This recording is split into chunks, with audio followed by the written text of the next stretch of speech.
Hello, welcome to learning well 369. ఈరోజు మనం చెప్పుకోబోయే కథ తోలు సంచి. ఒక ఊరిలో ఒక రైతు ఉండేవాడు. ఆ రైతుకు ముగ్గురు కొడుకులు. ముగ్గురికి పెళ్ళిళ్ళు చేశాడు. తాను సంపాదించిన ధనాన్ని, పొలాన్ని సమానంగా పంచాడు. ఆ రైతు పెళ్ళాం చనిపోయి చాలా కాలమైంది. దాంతో ఒక్కొక్క కొడుకు దగ్గర 4 నెలలు ఉండేవాడు. మొదట కొడుకులు, కోడళ్ళు బాగానే చూసేవారు. కొంతకాలానికి నెమ్మదిగా ఈసడించుకోవడం మొదలుపెట్టారు.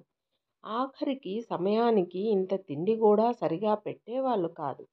పాపం ఆ రైతు ముసలితనంలో పలకరించేవాళ్ళు కరువై బాధపడుతూ ఉండేవాడు. చూసి చూసి ఆ రైతు మనసు విరిగిపోయింది. ఎవరికీ చెప్పకుండా ఒకరోజు ఇంటిలోంచి వెళ్ళిపోయాడు. కొడుకులు అక్కడక్కడ పైపైన వెతికారు. పోతే పోనీలే అని గమ్మునుండిపోయారు. నెమ్మదిగా 6 నెలలు గడిచిపోయాయి.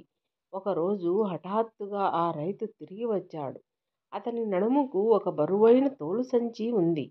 అది వాళ్ళను ఆకట్టుకుంది.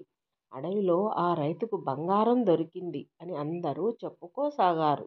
రైతు తోలు సంచిలో ఏముందో ఎవరికీ చెప్పేవాడు కాదు.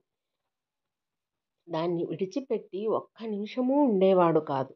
ఎలాగైనా ఆ డబ్బును తామే సొంతం చేసుకోవాలని ముగ్గురు కొడుకులు, కోడళ్ళు అనుకున్నారు.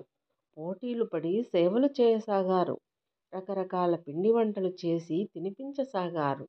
కాలు క్రింద పెట్టనీయకుండా చూసుకోసాగారు. రైతు కాలం హాయిగా గడిచిపోయింది. అనుకోకుండా ఒకరోజు రైతు చనిపోయాడు. ఆయన చనిపోయాడనే బాధ ఇంటిలో ఎవరికీ లేదు. ఆ సంచిలో ఏముందో ఎవరికీ తెలియదు.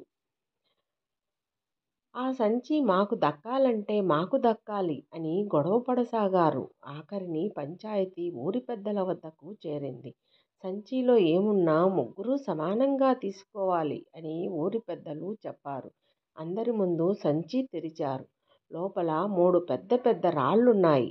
ఊరి పెద్దలు కింద మీద పడి నవ్వుతూ, ఇదిగో ఇదే మీ నాయన ఆశపోతులైన మీకోసం దాచిపెట్టిన సంపద అంటూ ముగ్గురి చేతిలో తలా ఒక రాయి పెట్టి నవ్వుకుంటూ వెళ్ళిపోయారు.